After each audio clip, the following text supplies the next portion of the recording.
su Biblia, en Deuteronomio, el capítulo 6, el versículo 5. Y si usted no ha traído Biblia, le queremos prestar una para que lea. Allí detrás usted levanta su mano, le van a prestar una Biblia. Y también les ruego que podamos ponernos de pie para leer las Escrituras en reverencia a ellas. Amén. Deuteronomio, entonces, capítulo 6, versículo 5. Un versículo muy conocido para nosotros. Y dice: amarás a Jehová tu Dios de todo tu corazón, de toda tu alma y con todas tus fuerzas. Amén. Padre, te ruego que me ayudes, que me asistas en este momento. Incapacitado estoy yo de poder decir, de poder convencer. Solo tú, Señor, y en el poder de tu Espíritu Santo, tú puedes hablar a los corazones, abrir nuestros oídos, abrir nuestros ojos espirituales. Ayúdame, Señor. Pido permiso para hablar de tus cosas. En el nombre de Cristo. Amén y amén. Si desea tomar su asiento. Un pasaje muy conocido, ¿cierto? Deuteronomio 6:5. Repetimos. Sabemos que debemos amar a Dios y, bueno, con todo nuestro corazón, de toda nuestra alma y con todas nuestras fuerzas. Hace algunos años atrás me encontraba en la capital federal, y mientras caminaba por allí me encontré un grupo de jóvenes que estaban haciendo como una especie, no eran muchos, pero estaban haciendo como una especie de manifestación. Lo que me llamó la atención, y por eso me acerqué más a ellos, es que tenían una pancarta grande, como un pasacalle así grande, que decía: la iglesia evangélica de hoy es un chiste. Eso decía. Me llamé la atención y me acerqué para tratar de escuchar lo que ellos proponían y estaban diciendo. En principio me pareció hasta ofensivo, ¿no?, lo que estaban diciendo. Inapropiado, me pareció un agravio que hablaran así de la iglesia. Pero al seguir caminando por ese lugar, al seguir andando por esas mismas calles, me encontré con un lugar que decía: venga a buscar su milagro, pare de sufrir. Ofrecían milagros de todos tipos, económicos, físicos.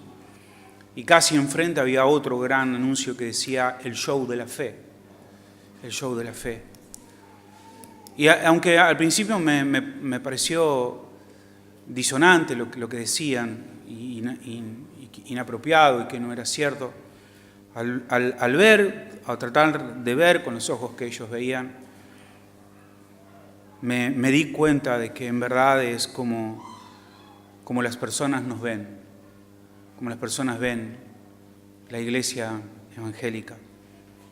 Y nuevamente pienso en Deuteronomio 6:5, en esto que el Señor demanda de cada uno de nosotros, diciendo que debemos amarlo de todo nuestro corazón, de toda nuestra alma y con todas nuestras fuerzas. Y en verdad, yo me pregunto si las personas que van a esos lugares se ven realmente como personas que aman a Dios de esta manera, que aman a Dios con todo su corazón, con todas sus mentes y con toda su fuerza. Hoy hay muchas personas dentro de las iglesias que dicen que aman a Cristo, pero en realidad se ven como si no lo amaran.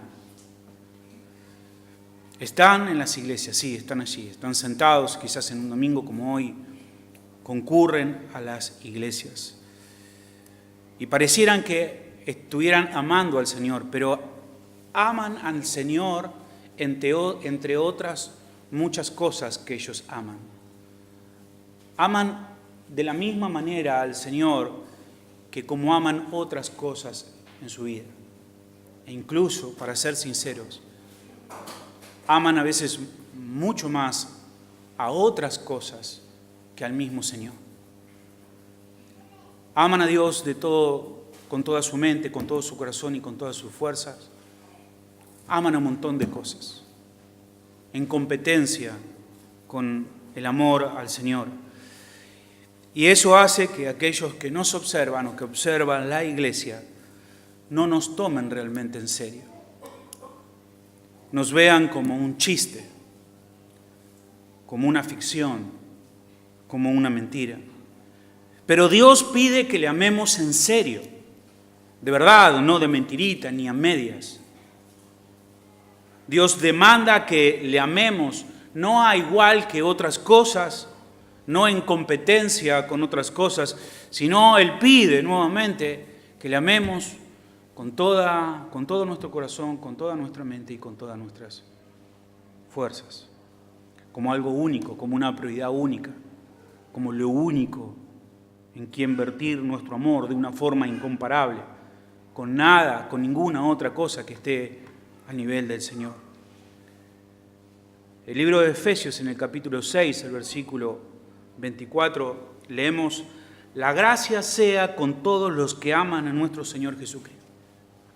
La gracia sea para con todos los que aman a nuestro Señor Jesucristo con amor inalterable. Qué interesante esta palabra, con amor inalterable.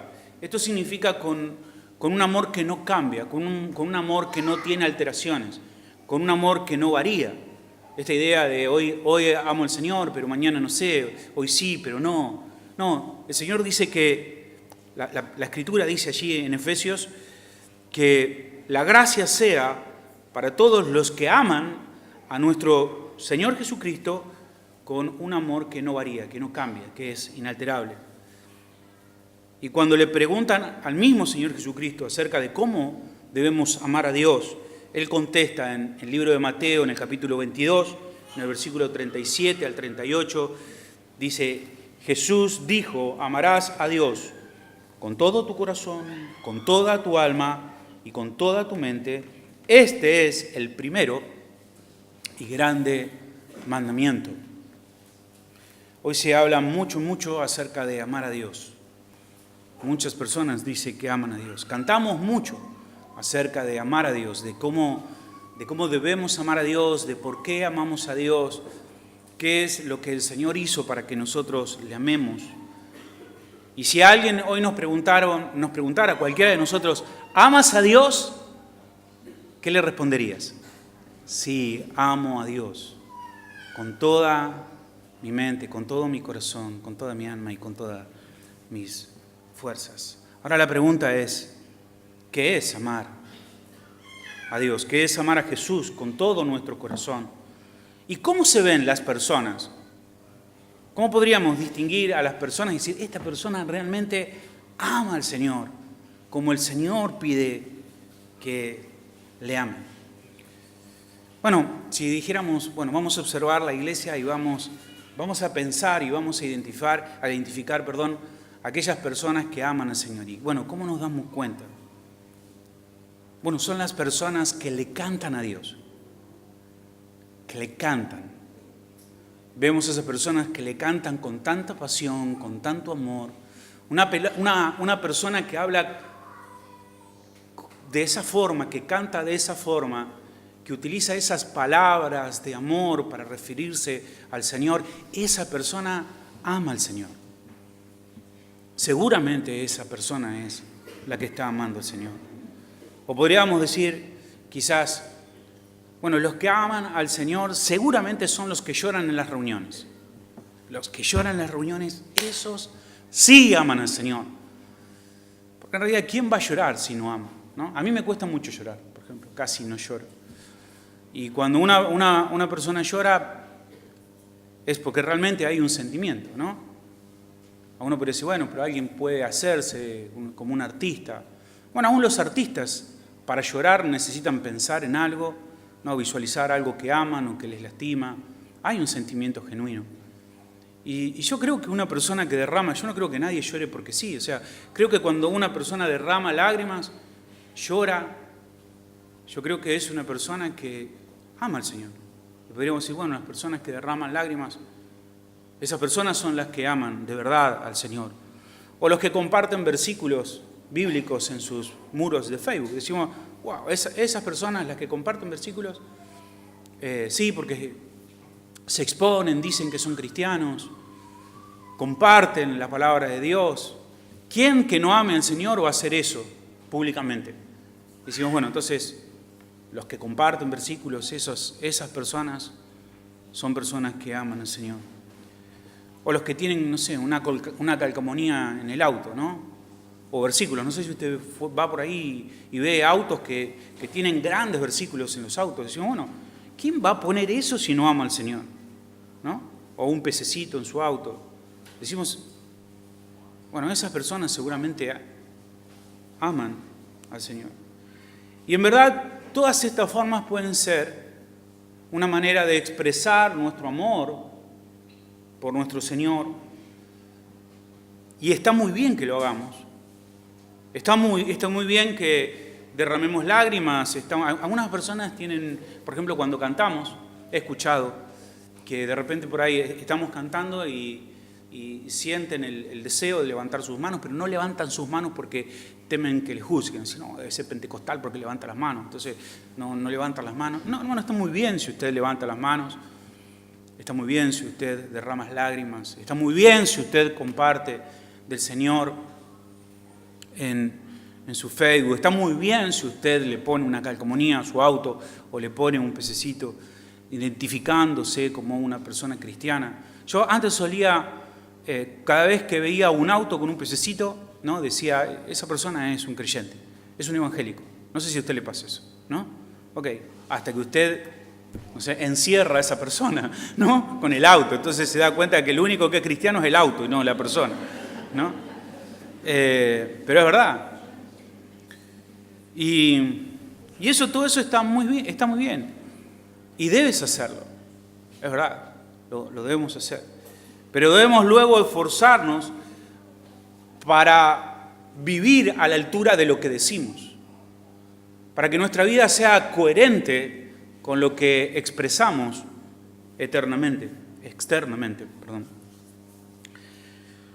Porque nosotros vemos a muchas personas decir que aman a Dios, aunque es evidente que no lo están haciendo. Es evidente que no están amando al Señor, ni siquiera se están esforzando por amar al Señor. Simplemente a veces vienen porque algunas personas vienen a la iglesia cuando necesitan. Y dicen, bueno, yo voy a la iglesia cada vez que necesito a la iglesia. Pero eso no es amar al Señor.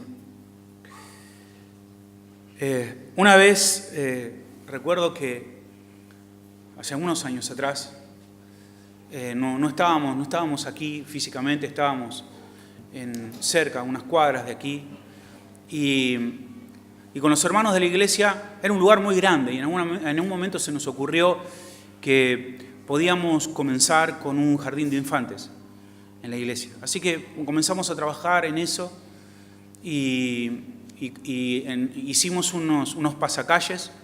Los hermanos allí estuvieron dibujando, hicimos no sé cuántos pasacalles hicimos, pero mucho trabajo en hacer esos pasacalles y los colocamos en distintos lugares aquí en González Catán. Y habíamos colocado uno cerca de la iglesia, en un lugar que pasaban muchas personas, y habíamos colocado por todos lados, pero particularmente vinieron unos hermanos y me dijeron, pastor, ¿sabe el pasacalle que colocamos en tal lugar? Parece que la persona lo sacó de ese lugar que estaba enfrente de su casa y lo entró a su casa y tapó, digamos, como, no sé, lo usó como un toldo para su casa, ¿no? Y dice, ¿quiere que vayamos y se lo pidamos? ¿Quiere que...? No, voy a ir yo. ¿Dónde es? ¿No? Entonces ellos me explicaron. Y lo particular, que esa casa, cuando usted, no le voy a decir qué lugar era, pero cuando la calle justo desembocaba en el muro de esa casa y tenía un versículo de punta a punta en la pared. Un versículo enorme, ¿no? Entonces le golpeo las manos y dije, disculpe, señor, ese pasacalle que usted puso ahí, ese es nuestro, ¿sabe? Nosotros lo hicimos y lo colgamos acá afuera. Él me dijo, yo lo encontré al pasacalle, pero es nuestro. Si quiere se lo vendo, me dijo. ¿Viste? Entonces yo le dije, bueno, he visto que usted es muy religioso y tiene un versículo bíblico ahí en su pared.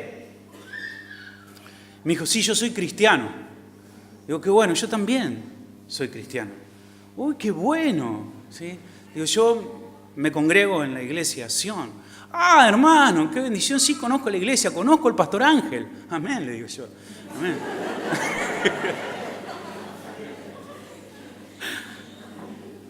Digo, yo soy el pastor Ángel. Hermano, salió corriendo, discúlpeme, se agarró el pasacalle y dije, ¿quiere que se lo cuelgue de vuelta? No, quédese tranquilo, no hay problema. Nosotros lo vamos a volver a colgar.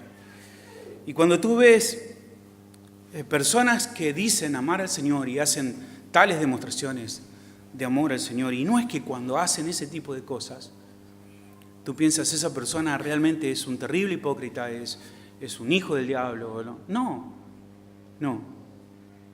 es que desprecian al Señor, no. Pero es que su amor es débil, es un amor dividido, es un amor sin compromisos, un amor deficiente. Quizás está satisfecho con su forma de amar a Dios, con su forma de amar al Señor. Pero la pregunta es si es ese el tipo de amor que Dios está demandando de aquellos que dicen ser creyentes. En Deuteronomio, el capítulo 10, el versículo 12, dice, ahora pues, Israel, ¿qué pide Jehová tu Dios de ti, sino que le temas a Jehová tu Dios?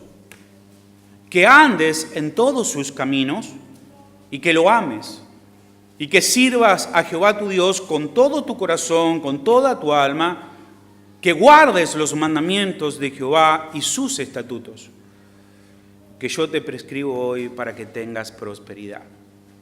Bueno, si alguna vez te preguntaste cómo es que se ve una persona que ama a Dios, aquí tenemos la respuesta. Estas son las características de una persona que ama a Dios. Son personas que temen a Dios, son personas que andan en todos sus caminos, son personas que le sirven con todo su corazón, con toda su alma y con todas sus fuerzas, y son personas que guardan sus mandamientos y sus estatutos. En otras palabras, amar a Dios no es una cuestión de palabras, amar a Dios es una cuestión de obediencia. Él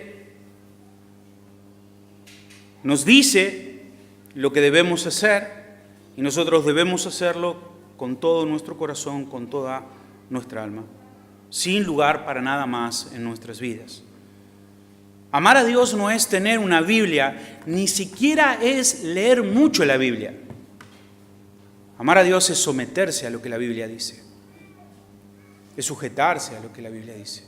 Eso es amar a Dios. El libro de Juan, el capítulo 14, el versículo 15, dice, si me amáis, cántame de todo corazón. No, dice, si me amáis, guardad mis mandamientos. Si me amáis, guardad mis mandamientos. Tú puedes decir, te amo, Señor. Te amo, Señor. Y no tengo problema en decirlo. El problema es que tú vivas de acuerdo a lo que estás diciendo. Que vivas a la luz de las implicaciones de lo que significa verdaderamente amar a Dios. El apóstol Juan escribió en 1 Juan 3:18, no amemos de palabra ni de lengua, sino de hecho y en verdad. Ese es el punto. Ese es el punto. No es lo que decimos, sino es lo que hacemos. Eso es lo que cuenta. Ahora yo los voy a invitar a que usted pueda ir en sus Biblias al libro de Juan, al Evangelio de Juan, en el capítulo 21. Juan, capítulo 21.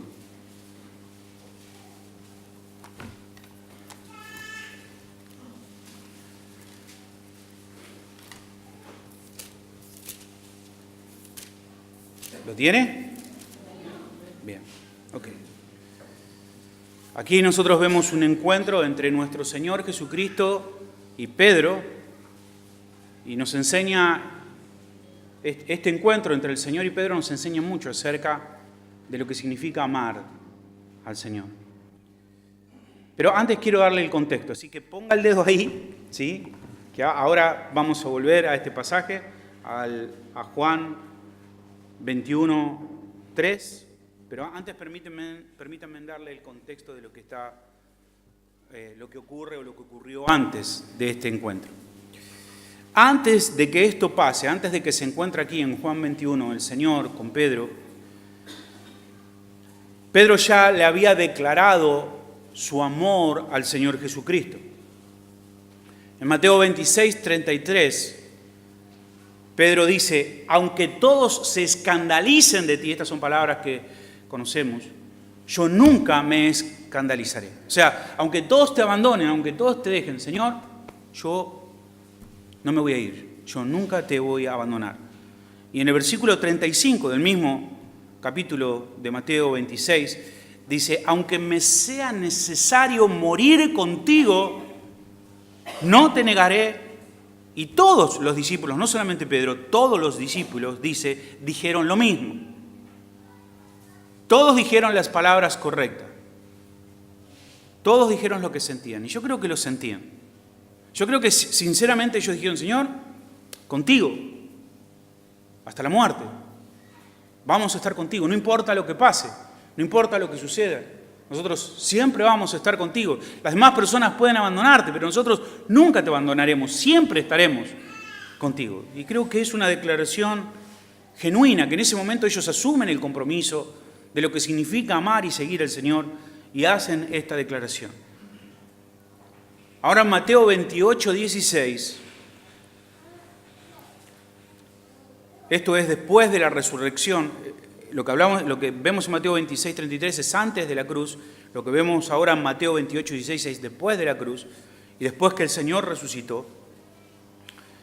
Dice el texto, ahí en el Mateo 28, 16, dice, pero los 11 discípulos se fueron a Galilea, al monte donde Jesús le había ordenado. Es decir, el Señor les da una orden sencilla luego de resucitar y les dice, ustedes vayan al monte, espérenme ahí. Y esa también es una oportunidad para que ellos puedan mostrar su amor, su devoción por el Señor, obedeciendo lo que el Señor les está pidiendo que hagan. Le dicen, vayan al monte, espérenme ahí, siéntense ahí hasta que yo llegue a ese lugar.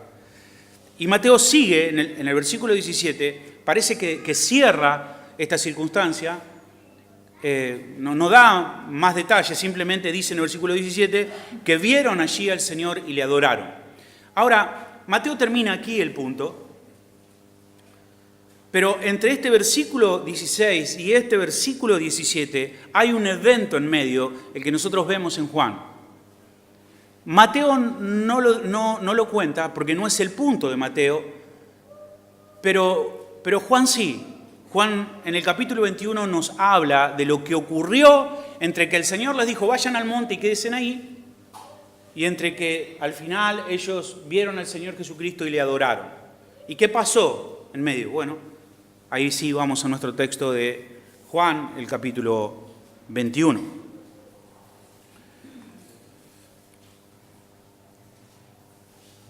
Libro de Juan, capítulo 21, versículo 3. Y dice, bueno, antes de leer, necesito también hacer un paréntesis antes de que empiece a leer. Ahora, ellos habían estado en Jerusalén, el Señor les dice, vayan al monte, ahora ellos están en Galilea. Llegaron a Galilea, se trasladaron de Jerusalén a Galilea. Llegaron al monte. Por lo menos en este evento, la Escritura nos dice que hay 7 de los 11 discípulos. Los dice, si usted lee unos versículos antes, el versículo 2 dice, estaban juntos Simón Pedro, Tomás, llamado Dídimo, Natanael, el de Caná de Galilea, los hijos de Zebedeo y otros 2 de sus discípulos. 7 de 11 por lo menos. No sé si viajaron en grupos diferentes, pero Juan 21 se va a referir a estos 7 discípulos. Están en el monte A la vista está el lago de Galilea, donde Pedro había pasado casi toda su vida pescando ahí en ese lugar. Y parece ser que Pedro se puso a pensar, ¿no? O sea, el Señor le dijo que estaba ahí, él llegó ahí, y de repente, esperando al Señor, él comienza a pensar, quizás empieza a recordar los momentos que él había estado en el mar, los tiempos de pesca. Quizás se puso a meditar sobre su vida, sobre el futuro de su vida. No sabemos qué es lo que le pasó por la cabeza a Pedro en ese momento. Pero otra vez, esa orden que el Señor le había dado de que lo esperen en ese lugar sin hacer nada, se constituye en una prueba del amor que le tenían o que le profesaban hacia el Señor. No sabemos qué pensaba, pero sí sabemos lo que Pedro decidió, porque el versículo 3 del capítulo 21 dice: Simón Pedro les dijo, me voy a pescar. Me voy a pescar. Ellos dijeron, vamos, nosotros también contigo. Fueron y entraron en una barca y aquella noche no pescaron nada. La pregunta es, ¿hicieron lo que el Señor les dijo? No. ¿Se quedaron en el monte? No. Y esto nuevamente es un fracaso de ese amor que ellos le habían manifestado al Señor. Pedro dice, me voy a pescar, y los otros dicen, bueno, también nosotros vamos con vos. Y me voy a pescar, hermanos, no es un fin de semana, no es un pasatiempo. No, es una decisión de Pedro. Pedro, en su meditar, quizás él decidió, no sé si abandonar al Señor, pero sí por lo menos creo que él pensó de hacer las dos cosas. Decir, ok, voy a volver a la pesca. No sé si pensó, qué sé yo, bueno, el Señor lo amo de verdad, pero yo creo que puedo sostenerme solo. Parece que en la pesca a Pedro le había ido bien porque tenía aparentemente una barca o más de una barca. Es más, cuando habla de la barca, todos están de acuerdo que esta barca que se menciona aquí es la barca de Pedro. Él era dueño de esa barca, de la barca que él salía a pescar. Otros dicen que tenía una flota de barca, no sé, la Biblia no dice eso. Pero sí vemos que esta es una decisión de Pedro. Pedro dice, me voy a pescar, y los otros le siguieron. No es una salida de pesca, como algunos hermanos dicen, bueno, yo voy a salir a distraerme. No, era algo que Pedro iba a prestarle atención, que iba a pasar a ser su ocupación, su fuente de sostén. Y hermanos, lo que esto nos hace pensar es que todas las palabras del mundo no significan nada cuando no hay obediencia. Si decimos que amamos al Señor pero no le obedecemos, nuestro amor es débil, es frágil, no alcanza. Por lo tanto, nuestro amor fracasa en el intento de obedecer al Señor. Si nosotros no podemos modificar cuáles son las prioridades en nuestras vidas, si nosotros no podemos someternos a lo que el Señor nos manda, entonces todas nuestras palabras están de más. No importa cuánto usted sienta, no importa cuánto usted llore, no importa cuánto usted cante, no importa cuántos versículos le ponga a su auto, no importa lo que diga, si usted no obedece al Señor, lo que dice no significa nada. Ese es el tema. No es cantar, no es llorar, es obedecer. Si usted no puede obedecerle, no le está por lo menos amando como usted cree que ama al Señor.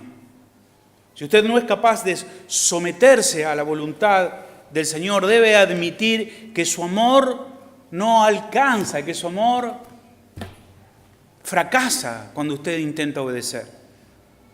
Siempre, hermanos, siempre, la obediencia es la prueba de nuestro amor. Siempre. Y nuestro Señor Jesucristo lo expresa de la siguiente manera en Juan 14:21. Dice, el que tiene mis mandamientos y los guarda. El que tiene mis mandamientos y los guarda, ese es el que me ama. Ese es el que me ama. Esa noche dice que pasaron toda la noche en el mar, en la barca, pero no pescaron nada. Y si hubiesen pescado, no cambia el punto. No es el punto si pescaron o no pescaron. Alguno dice, bueno, si les hubiese ido bien, entonces era de Dios y tenían que seguir con eso. No es la idea. Y si ahora no pescaron, entonces es que no era de Dios. No, los resultados no es lo que determinan lo que está bien o lo que está mal. Eso no es lo que determina si nosotros estamos obedeciendo o no estamos obedeciendo. En la providencia de Dios, en su gracia común, Dios permite que todo el que siembra coseche y que todo el que trabaja coma de su trabajo. Eso no significa nada. No significa si estamos haciendo la voluntad de Dios o no estamos haciendo la voluntad de Dios. La diferencia es si obedecemos o no obedecemos. Eso es lo que muestra si realmente estamos amando a Dios. Pero dice que no pescaron nada. El Señor elige esa circunstancia para revelarse, ¿no? O sea, elige hacer un milagro para poder mostrar su poder sobre la naturaleza, una señal para revelarse a ellos como el Señor. Y lo que sigue, hermanos, es precioso, porque todos de alguna forma y en algún momento le hemos fallado al Señor. Todos nosotros. Todos le hemos dicho al Señor que lo amamos con todo nuestro corazón, con toda nuestra alma, con todas nuestras fuerzas. Cantamos al Señor, pero la verdad es que muchas veces le fallamos al Señor. Porque muchas veces negamos con nuestros hechos lo que decimos con nuestras bocas. Y el versículo 5 dice, cuando ya iba amaneciendo, se presentó Jesús en la playa, mas los discípulos no sabían que era Jesús. Aparentemente, después de la resurrección del Señor, había una gloria que velaba su persona, su identidad. Y era necesario que el Señor mismo se diera a conocer. Por eso, estando tan cerca, a 100 metros, a unos 200 codos, los discípulos no distinguen, no saben quién es la persona que está allí en la orilla. Y dice que el Señor les dijo, hijitos míos, ¿tenéis algo para comer? Y ellos les respondieron, no.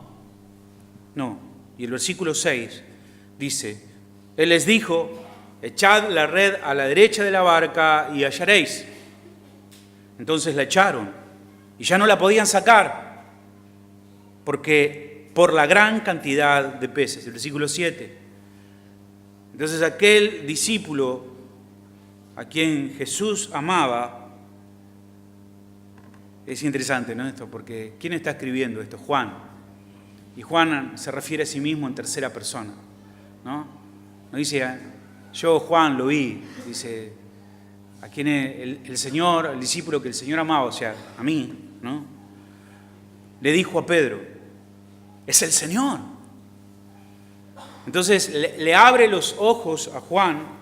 Y cuando Simón Pedro oyó que era el Señor, se vistió rápidamente porque dice que estaba desnudo aparentemente Pedro. Entonces Pedro se pone la ropa y se tira al agua y empieza a nadar al Señor. No pensó en nada, solamente se tiró al agua. Solamente pensó en correr al Señor. Sabía él que tenía que regresar a Cristo. Yo creo que él estaba apurado por restaurar su amor por el Señor, por ponerse a cuenta con el Señor. Y dice que los otros discípulos se quedaron en la barca tratando de llevar lo que habían pescado a la orilla. Seguimos leyendo, versículo 8. Y los otros discípulos vinieron con la barca arrastrando la red de peces, pues no distaba de tierra sino como 200 codos. Al descender a tierra vieron brasas puestas y un pez encima de ellas y pan. Jesús les dijo, traed de los peces que acabáis de pescar. Versículo 11, subió Simón Pedro y sacó la red a tierra llena de grandes peces, 153, y aún siendo tantos, la red no se rompió. Les dijo Jesús: venid, comed, y ninguno de los discípulos se atrevía a preguntarle: ¿tú quién eres?, sabiendo que era el Señor. Hermanos, es hermoso pensar que a pesar de nuestra debilidad, siempre hay restauración y siempre hay perdón de parte del Señor. Que siempre hay una oportunidad. Siempre hay una oportunidad para volver al Señor. Siempre hay una oportunidad para correr a Él. Si tú estás aquí, es una oportunidad para correr y abrazarte al Señor. Y quiero que noten que la restauración no viene de parte de Pedro ni de parte de los discípulos. El Señor es el que fue ofendido. El Salvador es el que fue ofendido. Ellos le desobedecieron, pero sin embargo es el Señor el que comienza la restauración. Es el Señor que se acerca. Muchas veces nosotros pensamos que nos acercamos al Señor. Muchas veces nosotros pensamos que venimos en arrepentimiento. Pero siempre el Señor nos ama primero antes que le amamos. Siempre el Señor, siempre el Salvador inicia la restauración. Siempre. Y lo vemos aquí. Yo no sé si comprendes esto, pero es maravilloso. Aunque tú no tengas fuerza, aunque no sepas cómo, solamente corre al Señor. Corre a Él. Si tú sientes que has fallado al Señor, si tú sientes que le has ofendido, si tú sientes que les has abandonado, hoy es una oportunidad. Siempre hay una oportunidad. Yo veo ahí que Pedro regresa a la orilla y el Señor no lo está esperando con un látigo para decirle: vení, Pedro, que te voy a dar lo que te mereces. No, al contrario, el Señor está esperándolos con un desayuno, esperándoles con algo para comer. Este es el corazón del Señor. Este es nuestro Señor. Y al leer esto me pone tan contento, hermanos. Porque usted como yo, muchas veces nos hemos encontrado en el mar cuando deberíamos haber estado en la montaña. Muchas veces nos encontramos donde Dios no nos mandó a estar. Muchas veces estamos ocupados en algo que el Señor no nos mandó a hacer. Y cuando vemos al Señor Jesucristo acá, que no lo recibe con un cinto en la mano, sino Él lo recibe con un desayuno, me hace pensar que siempre el Señor es así. Al leer esto me hace pensar que siempre el Señor está dispuesto a que nosotros restauremos nuestra relación con Él, a que nos pongamos a cuenta, a que digamos: he fallado. Te he dicho, Señor, 1 y 1000 veces que te amo.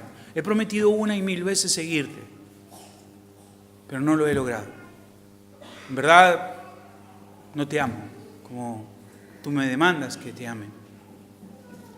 Y a mí, en verdad, hermano, me consuela saber que el Señor siempre espera que nosotros nos acerquemos a Él. Es lo que dice Jeremías 31:3. Con amor eterno te he amado, con amor eterno. Dios nos ama de una forma eterna. El amor de Dios no varía como el nuestro. Con amor eterno te he amado, por lo tanto te prolongué mi misericordia. Es verdad, nada nos separará del amor del Cristo, nada. Nada puede separarnos del amor de Cristo, ni siquiera nuestra propia desobediencia. Ni siquiera nosotros mismos. Pero fíjate que en Pedro hay una urgencia. Esta es la diferencia. Pedro salta y nada. Rápidamente él quiere solucionar esa situación. Cuando supo que era el Señor Jesucristo, no se quedó ahí lo más pancho. Dijo: bueno, quizás en otro momento, cuando termine esto, más adelante, quizás, bueno, entonces me acerco y ordeno, pero mientras tanto voy a seguir así. Mientras tanto voy a probar con la pesca, vamos a ver cómo va. Por ahí, si veo que esto no va para nada, entonces vuelvo al Señor y le pido perdón al Señor y busco una oportunidad. No es la actitud de Pedro. Pedro se da cuenta de que no está en el lugar donde el Señor le había dicho que debía estar y no se quedó ahí, sino que se dio cuenta, se tiró al agua y fue inmediatamente, con urgencia, al Señor. Y fue y le pidió perdón. Él entendió que estaba fuera de lugar, saltó sin pensar hacia el Señor. ¿Sabes por qué el Señor usó la vida de Pedro? El Señor no usó la vida de Pedro porque Pedro nunca pecó. El Señor usó la vida de Pedro porque cuando Pedro pecaba, rápidamente Él buscaba restauración. Rápidamente Él buscaba perdón del Señor. Y cuando, hermanos, nos miramos a nosotros mismos, obviamente sabemos que es imposible no pecar. Pecamos. Claro que sí. Ahora, no podemos decir, bueno, está bien, somos pecadores, voy a pecar, no puedo evitar pecar. Está bien, soy un pecador y, bueno, te pido perdón y mañana voy a pecar. No, esa no es la actitud de Pedro. Y tampoco el otro extremo de pensar, bueno, pequé, seguro que soy un inconverso, tengo que buscar, que convertirme porque soy terrible, ni siquiera amo al Señor. No, ninguna de las dos cosas nos va a ayudar. No ese es el problema. El problema es cuando pecamos y no tenemos la urgencia de acercarnos al Señor, de pedir perdón, de restaurar nuestro amor con el Señor. La tragedia no es fracasar. La tragedia es fracasar, es caer y quedarte en el piso, no levantarte, descansar, decir, bueno, ok, me caí, me voy a tomar un tiempo. Esa es la tragedia. La tragedia es tener un amor tibio, un amor cómodo. Esa es la tragedia. La tragedia no es pecar. La tragedia es conformarnos en la situación y en el lugar que estamos. Ahora, en el versículo 13 vemos que el Señor está sirviéndoles. Él toma el pan y el pescado y se los da, les da a servir. No solamente prepara la comida, sino que el mismo Señor les va a servir esa comida. Yo creo, y quizás tú pensarías, que el Señor no debería haber hecho eso. El Señor debería haber estado ahí parado y haber dicho, yo soy el rey, ustedes son unos desobedientes, unos mentirosos, ahora lo que ustedes tienen que hacer es inclinarse y adorarme. Pero no hizo eso el Señor. El Señor les sirvió de comer y no solamente hizo la comida, sino que también les sirvió a ellos, a los desobedientes y necios discípulos. Qué precioso y qué consuelo, hermanos, para nuestras vidas. Porque tanto como ellos, tú y yo le fallamos al Señor muchas veces, ¿o no? Y tantas veces, cuando yo le he fallado al Señor, Él nunca me ha dejado de amar. Él siempre me ha amado. Y siempre que regresé al Señor, Él siempre me recibió. Siempre. Y dice el versículo 14 que esta es la tercera vez que Jesús se muestra a sus discípulos después de resucitar de entre los muertos. Y llegamos al versículo 15, unos versículos muy, muy conocidos. Dice el versículo 15, cuando hubiesen comido, Jesús dijo a Simón Pedro, Simón, hijo de Jonás. Es interesante esto. Hoy justamente estábamos escuchando el sermón de un pastor que está en Nueva York y estaba predicando precisamente este texto, ¿no? Y lo vamos a visitar ahora cuando estemos en Estados Unidos. Y no es que decidimos visitarlo por esto, sino que habíamos decidido visitarle y mi esposa estaba escuchando el sermón. Y él hace una observación en este texto, y es que el Señor no le dice Pedro, Juan lo llama Pedro. El Señor le dice Simón, no le dice Pedro, no le dice roca, le dice Simón, Simón. Juan es el que dice Pedro responde. Y Jesús le dijo a Simón, Pedro, eso dice Juan, pero el Señor le dice, Simón, hijo de Jonás, ¿me amas más que a estos? Qué buena pregunta, ¿no? El Señor podría preguntar, ¿me amas más que estos? O sea, los otros discípulos que están ahí. ¿Me amas más de lo que ellos dicen que me aman?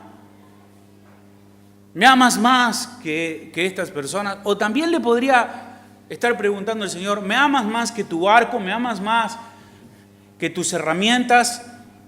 ¿Me amas más que tu oficio?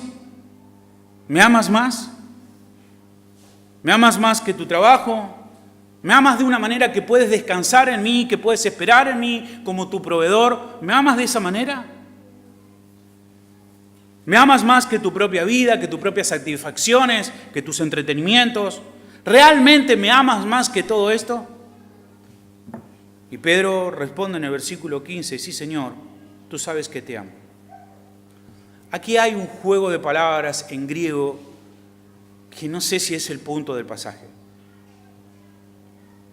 En ocasiones el escritor utiliza la palabra fileo, la palabra te quiero, la palabra ágape, te amo. No sé si es el punto. No sé si es el punto del autor, porque al final parece que Pedro le dice, sí Señor, tú sabes que te quiero, que no te amo.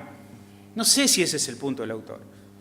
Lo que sí sé es que el Señor está confrontando a Pedro con lo que él dice sentir. Eso sí lo veo en el texto. Entonces le dice en el versículo 15, sí Señor, tú sabes que te amo. ¿Cuántas veces eso salen de la boca de las personas? Sí, yo amo al Señor, yo amo al Señor, yo amo al Señor. Sí, lo amo, pero, sí, lo amo, pero. Y el Señor le dice, apacienta mis corderos. Si me quieres, entonces no pesques más. No te dediques a otra cosa, no pongas tus pensamientos en otras cosas. Eres un pastor, no un pescador. En otras palabras, si tú estás diciendo que me amas, entonces demuéstramelo con las prioridades en tu vida. ¿En qué inviertes tu tiempo? ¿En qué gastas tu dinero? ¿Tu energía? ¿Cuáles son tus planes? ¿Cuáles son tus prioridades? Si realmente me amas, entonces cambia tus prioridades. Se lo dice por segunda vez. Volvió a decirle por segunda vez, Simón, hijo de Jonás, ¿me amas? Y Pedro le respondió, sí Señor, tú sabes que te amo. Entonces le dijo, pastorea mis ovejas. Mantén tus prioridades en orden entonces. Demuéstramelo amándome con toda tu mente, con todo tu corazón y también con todas tus fuerzas. Y luego le dice por tercera vez, y yo creo que esto quizás el Señor lo hizo porque Pedro lo negó 3 veces, y quizás 3 veces el Señor le está diciendo si realmente le ama, una por cada vez que le negó. Simón, hijo de Jonás, ¿me amas? Y dice que Pedro se entristeció porque es la tercera vez que le preguntaba por el nivel de amor que le tenía. Y le respondió, Señor, tú lo sabes todo, tú sabes que te amo. Jesús le dijo, apacienta mis ovejas. La prueba que amamos al Señor no es que sintamos algo por el Señor. El amor no es un sentimiento, no es sentimentalismo. El amor es una decisión. Es algo que decidimos hacer. No es ni electricidad. Algunas personas dicen, yo siento electricidad. O el que se cae ama más al Señor. Si tú te vas a caer, no te caigas para atrás, cáete para adelante, adórale al Señor.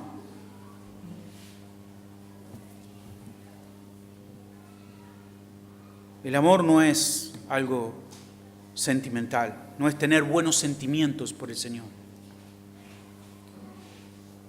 Quiero también decirte, hermanos, y estoy terminando, que amar a Cristo no es algo místico. No es algo místico. O sea, si tú estás viviendo de una forma que el Señor lo tienes en quinto lugar, primero están tus cosas, primero está tu tiempo, primero, algunas personas escuché acerca, miren, nosotros no somos una iglesia que tiene muchas reuniones. ¿no? 2 reuniones en la semana, quizás 3, no tenemos muchas reuniones. Pero una vez escuchaba a unos jóvenes que estaban comprometidos o veían que la iglesia parecía que demandaba demasiado compromiso y dice, no, yo tengo una vida que vivir. O sea, yo amo al Señor, yo soy cristiano, pero en mis prioridades, en las prioridades de mi vida, el Señor no está en primer lugar. Y vuelvo a decirte que amar al Señor no es algo místico, porque si tú tienes al Señor en quinto lugar, no es que si tú pasas y oramos por vos, va a pasar ahora al primer lugar. No es así. No funciona así. No es así. Amar a Dios y tener en primer lugar al Señor es un proceso de obediencia. Y si tú crees que es algo así místico, te vas a frustrar, hermano, porque no funciona de esa manera. Luego dice en los versículos 18 y 19 que el costo del amor hacia el Señor es la misma vida. Porque le dice que eso les puede costar la vida. Seguir a Cristo puede costarnos todo, absolutamente todo. Y termina el versículo 19 diciendo, sígueme. La conclusión es obediencia. Debemos obedecer al Señor. El tipo de obediencia que el Señor demanda de nuestra vida. Él quiere que su iglesia le ame de una forma como Él pide que le amen, de todo corazón. Esa es la forma que Dios quiere que su iglesia le ame, no como a nosotros nos parece, no como nosotros creemos. Y en verdad esta forma de amor es muy carente en la iglesia. Tristemente, y en cierto modo nosotros hemos perdido este amor de todo corazón, con todas nuestras fuerzas, con toda nuestra mente. Y nosotros debemos, hermanos, hoy también responder al llamado de Dios. No a nuestra forma, no con nuestra idea. Debemos amar al Señor de tal forma que decir que somos cristianos no parezca un chiste, una broma. Reconozcamos que fallamos y corramos al Salvador sabiendo que Él demanda todo de nosotros. No solo que llenemos nuestros labios de canciones, sino que llenemos nuestra vida de obediencia a Él. Está muy bien que le cantemos al Señor. Está muy bien que llenemos nuestras bocas de palabras, que llenemos nuestras bocas de palabras hermosas hacia el Señor. Está muy bien que lloremos, está muy bien que nos riamos, está muy bien que compartamos versículos en nuestros muros. Hazlo, hermano, hazlo. Pero no lo hagas para la tribuna. No lo hagas para los que te ven. Hazlo para el Señor. En un tiempo, yo solamente era creyente cuando estaba con creyentes. Pero cuando no estaba con creyentes, yo no era un creyente. Y te puedo asegurar, hermanos, que me sentí muy mal, cuando yo acepté que yo no era lo que realmente creía que era.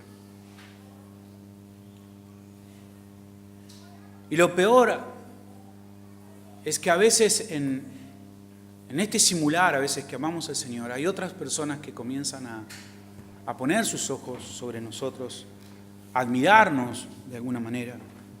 Y aunque en tu intimidad tú sabes que no hay nada que puedan admirar de tu vida, porque si realmente te vieran como sos, los defraudarías, no quieres en realidad reconocer tu situación. Quizás porque temas a defraudarles, puedes decir, no quiero, o quizás es tu orgullo. Yo creo que hay muchas personas así. Creo que muchos han pasado por esta misma experiencia.